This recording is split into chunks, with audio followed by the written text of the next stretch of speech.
Hello， 大家好，我是不会正经说话的李浩然呀，你也可以叫我程咬金人助理。今天我给大家带来一首惩戒开矿流程咬金。那当然，提到程咬金这种带有历史背景的英雄，我作为一个从小就饱读诗书、爱品三国的人，肯定是要给大家科普一下的。程咬金是三国之后的人，他有一个哥哥叫程咬钻，还有一个弟弟叫程咬银。那么请问程咬金的儿子叫什么？不知道了吧？我也不知道啊。那出装方面呢，我们选择攻速鞋、电刀、影刃、奔狼、极影、爆裂指甲，就直接把移速和攻速全部拉满。你攻速快可以增加你打钱的速度，移速快可以增加你抢钱的速度，两个都快就直接发财。召唤师技能我们带惩戒，队友选打野我们就去边路，队友不打野我们就去打野。打游戏就是要像我们这样懂得为他人着想，因为我们是开矿流，走线上就去吃野怪，打野怪的话就去蹭兵线啊，基本上都没有什么太大的区别。这里肯定会有小伙伴有疑问，你打个野总是蹭兵线，队友心态崩了挂机怎么办？那这里我就教大家一个小技巧，如果真的出现了这种情况，你可以去网上搜一张兵线的时间表，卡着时间点直接跳到高地上面把兵线给断了，配合程咬金的大招，你技术好点的呢，断完兵线还能跑，技术不好的也能跟兵线自爆，如果不小心漏跑了几只兵，那情况就完全不同了，这就不是我蹭你们的兵线了，是你们来蹭我的兵线。哇哦，真的是企业级理解呢！学到的小伙伴把学到了刷出来。当然，这已经是比较极端的打法，不到逼不得已，你按照正常的打法去刷经济啊，也是很高的。铭文的话带10个狩猎，其他的随便带带就行了，都无所谓的。至于打法的话，程咬金这个英雄也比较简单，我5岁的外甥他都会玩，所以我只说一点。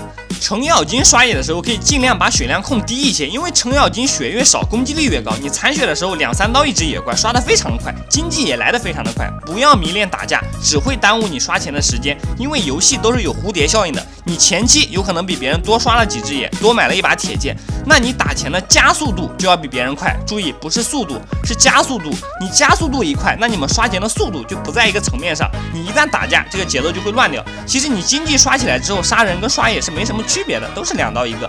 如果真的经济领先对面很多，最后一件可以不出爆裂指甲，直接出明刀。明刀的那个丝血不死，可以直接让你的攻击力爆炸，一刀把对面秒掉，再配合大招的回血，又能够起死回生，就纯粹的无解。你只要学会这一点，直接起飞。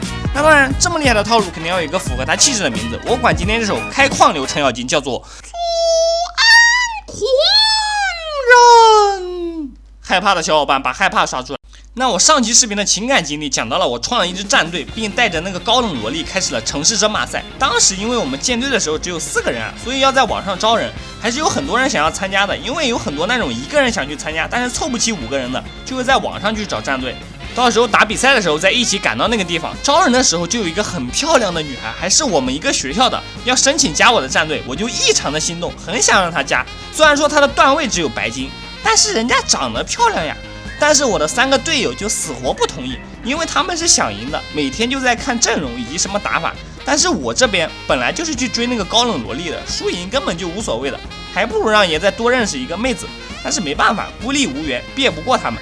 但是我也跟这个妹子加了联系方式，并跟她解释了一波，然后也帮她找了一下战队。她当时跟我聊的还挺好的。结果最骚的就是比赛的第1轮，我们跟他们就直接碰上了，他们被我们给血虐了，那个妹子就不高兴了，我这边就直接凉了。然后第2轮我们被一个广东的战队给血虐了，当时广东那边厉害的队太多了，就会有很多广东的战队飞到广西这边来打比赛，从这边先出现。人家本来就是专门搞这个东西的，完全就不在一个等级上面，根本没得打。